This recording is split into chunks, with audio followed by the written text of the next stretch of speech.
მთავრობის მეთაურს საკანონმდებლო ორგანოში ხვალაც მოუსმენენ. პარლამენტში გიორგი გახარია ინტერპელაციის ფორმატში ოპოზიციის მოთხოვნის შესაბამისად მივა. პრემიერ-მინისტრი გუშინაც იმყოფებოდა საკანონმდებლო ორგანოში, თუმცა საკუთარი ინიციატივით მან პანდემიის შედეგები და სამი თვის მუშაობა შეაჯამა. რა შეკითხვები დარჩა ოპოზიციას 11 საათიანი სხდომის შემდეგ, ახლა თეონა მანაგაძეს დაუთმობ დღია ეთერს. ის უფრო დეტალურად მოგვიყვება მხარეთა პოზიციების შესახებ. თეონა, გისმენთ, რა განცხადებები კეთდება ამ დროისთვის და რა შეკითხვები აქვს მომზადებული ოპოზიციას ხვალინდელი შეხვედრისთვის. ლიზა, პრემიერ-მინისტრის რანგში გიორგი გახარია ინტერპელაციის ფორმატში დეპუტატების წინაშე ხვალ პარლამენტში პირველად წარსდგება. მთავრობის ხელმძღვანელის მიმართ დასმული არის 10 კითხვა და ეს კითხვები ეკუთვნის ნაციონალურ მოძრაობასა და ევროპულ საქართველოს. დეპუტატების კითხვები მოიცავს და არის როგორც ეკონომიკური, ასევე სოციალური ხასიათის. კერძოდ ოპოზიციონერი დეპუტატები ინტერესდებიან იმით, ქვეყანაში რატომ არ აღმოიფხვრა ამ დრომდე სიღარიბე და ასევე რატომ არ ხორციელდება საგადასახადო მიმართულებით ცვლილებები. თავდაპირველად პრემიერ-მინისტრს კითხვებზე პასუხების გაცემისთვის ექნება 20 წუთი, თუმცა საბოლოო ჯამში დროის გადანაწილებასთან და ასევე ფორმატთან დაკავშირებით გადაწყვეტილებას დეპუტატები მიიღებენ ხვალინდელ ბიუროს ხდომაზე, რომელიც დილით გაიმართება. ხვალინდელ მოლოდინის პარალელურად დეპუტატები აფასებენ იმ 11 საათიან მოსმენას, რომელიც გუშინ პარლამენტში გაიმართა. თქვენ იცით, რომ პრემიერ-მინისტრმა გიორგი გახარიამ პარლამენტს საკანონმდებლო ორგანოს საკუთარი სულით და ინიციატივით მიმართა და მან წარუდგინა სამთვიანი გეგმა და ასევე დეტალურად ისაუბრა იმაზე, თუ რა ღონისძიებები განახორციელა ქვეყანამ სამი თვის განმავლობაში პანდემიის წინააღმდეგ და იმისათვის, რომ კორონავირუსის ფარგლებში ქვეყანა გამოსულიყო არსებული ვითარებიდან მინიმალური დანაკარგით. პრემიერ-მინისტრმა საკუთარი ანგარიშის წარდგენის პარალელურად ასევე უპასუხა დეპუტატების კითხვებს და როგორც აღმოჩნდა, ოპოზიცია მიღებული პასუხებით არის უკმაყოფილო, ვინაიდან ისინი ამბობენ, რომ პრემიერისგან ვერ მოისმინეს სიახლე, ქვეყანას არ აქვს კონკრეტული ანტიკრიზისული გეგმა, რომ ქვეყანა კრიზისიდან გამოვიდეს და ასევე ისინი საუბრობენ იმაზე, რომ პრემიერ-მინისტრის გამოსვლაში კორუფციასთან მიმართებაში იყო სახიფათო გზავნილები. იყო რამოდენიმე ძალიან სახიფათო გზავნილი, რაც ჩვენ გუშინ მოვისმინეთ, ეს პირველ რიგში შეეხება პრემიერის დამოკიდებულებას კორუფციასთან მიმართებაში. მან ფაქტიურად განაცხადა, რომ დაადასტურა, რომ კორუფცია ეს არის ჩვეულებრივი მიდგომა ქართული ოცნების, როდესაც ისაუბრა ეგრეთ წოდებულ ქართულ ჯიგრულ მიდგომებზე. პრემიერის გამოსვლა არაფერი სიახლის შემცველი არ იყო, პირიქით ჩვენ დავწუნდეთ კიდევ ერთხელ, რომ ამ ეკონომიკური კრიზისიდან გამოყვანის გეგმა პრემიერ-მინისტრს არ გააჩნია. ხედვა აქვს, რომ გადასახადებმა არ უნდა დაიწიოს, საპენსიო გადასახადი ხალხს არ უნდა დაუბრუნდეს, არ უნდა მოხდეს ბიუროკრატიული ხარჯების შემცირება, არ უნდა მოხდეს ინფრასტრუქტურული ხარჯების შემცირება, ანუ ამ მიდგომით შორს ვერ გავფრინდებით. როდესაც უკვე ყველა საკითხზე იყო ფრაგმენტული მსჯელობა და უბრალოდ ბრალდებები, დისკუსია და ასე შემდეგ, ამან ნაკლები სივრცე დატოვა იმისთვის, რომ პროფესიული მსჯელობა გამართულიყო. პრემიერი დამპირდა გუშინ, რომ პასუხს მეტყვის ხვალ, როდესაც მოვა პარლამენტში, რას ფიქრობს ის ჩემს მიერ წარდგენილ საკანონმდებლო ინიციატივაზე პენსიონერებთან დაკავშირებით. ყველა პენსიონერი უნდა გათავისუფლდეს სახელმწიფო ბაჟისაგან, როდესაც ისინი სარჩელ შეიტანეს სასამართლოში. ასე რომ ხვალ ველოდებით დაპირებულ პასუხს და იმედი ეს პასუხი იქნება დადებითი. გახარიამ, რა თქმა უნდა, ჩვენს სამედიცინო პერსონალთან ერთად აი ბატონები გამყრელიძე და იმნაძეც იყვნენ გუშინ.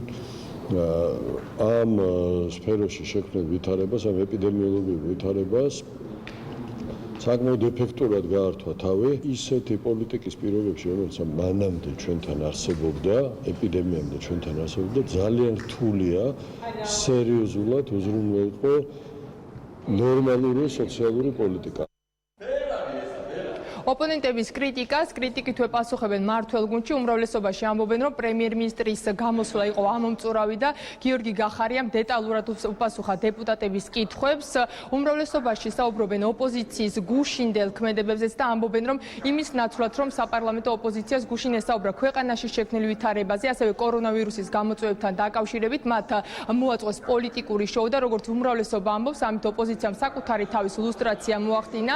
ისინი უმრავლესობის წევრები აქცენტს აკეთებენ ასევე იმ სახელმწიფო დახმარებებთან დაკავშირებით, რაც ანტიკრიზისული გეგმის ფარგლებში მომავალი კვირიდან უნდა გაიცეს მოსახლეობის მიმართ, როგორც უმრავლესობის ლიდერები განმარტავენ, დაახლოებით 400,000 ადამიანი მიიღებს სახელმწიფოსგან დახმარებას და მათ მიაჩნიათ, რომ ეს სახელმწიფოს მხრიდან არის მნიშვნელოვანი ნაბიჯი, რომელსაც ქვეყანა დგამს კორონავირუსთან დაკავშირებით.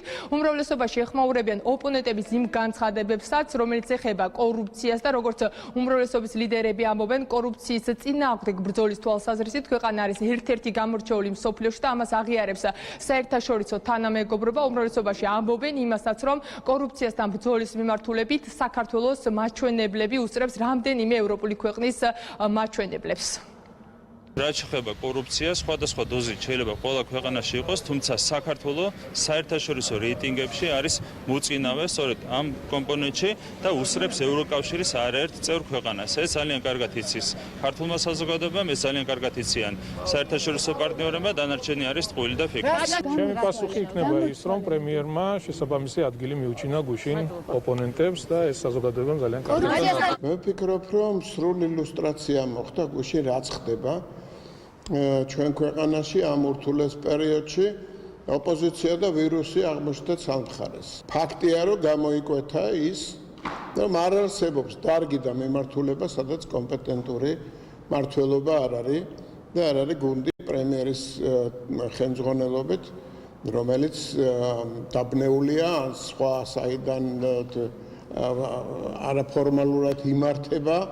ეს ყველა ეს მითები ყველა გაქრა. გასაკვირველია გაბრაზებული ოპოზიცია ილაპარაკებს ახლა კორუფციაზე, რაღაცა შეუსრულებელ დაპირებებზე. ნუ ახლა ოპოზიცია არის ოპოზიცია თან განსაკუთრებით ესეთი ოპოზიცია, რომელსაც ერთი სურვილია, როდის ჩამოიქცევა სახელმწიფო და რაც უფრო მეტი ადამიანი გარდაიცვლება, მათთვის უკეთესია. თავიდანვე ისინი ცდილობდნენ, რომ რაც შეიძლება მეტი ინფიცირებული ყოფილიყო საქართველოში. იმიტომ რომ მათ ქონიათ, რომ ამითი ქულებს დაიწერდნენ, კრიზისი მოხდებოდა პოლიტიკური და ასე და ასე შემდეგ. ეს პირველი შემთხვევა არის ხოთა შორის მაგათ ხრიდან სისტემატიურად გლობალური კრიზისის დროს ესე იქცევიან ყველაფერი გაკეთდა ისე, რომ როგორც ესე იგი ნორმალურ სახელმწიფოში, როგორც უნდა ემუშავა სახელმწიფო სტრუქტურას, ისე ემუშავა და ბევრ ქვეყანასაც აჯობა სხვათა შორის ამას აღიარებს მთელი მსოფლიო. პრემიერ-მინისტრმა გუშინ პარლამენტს წარუდგინა ბოლოს 3 თვის ანგარიში, ხვალ წარდგება ის დეპუტატების წინაშე ინტერპელაციის ფორმატში, ხოლო ივნისში უკვე ის წარუდგენს წლიურ ანგარიშს საკანონმდებლო ორგანოს. მადლობა თეონა მანაგაძე საკანონმდებლო ორგანოდან გვერდთვებოდა ღია ეთერში და როგორც მოისმინეთ, ხვალ გიორგი გახარიას პარლამენტში ელოდებიან.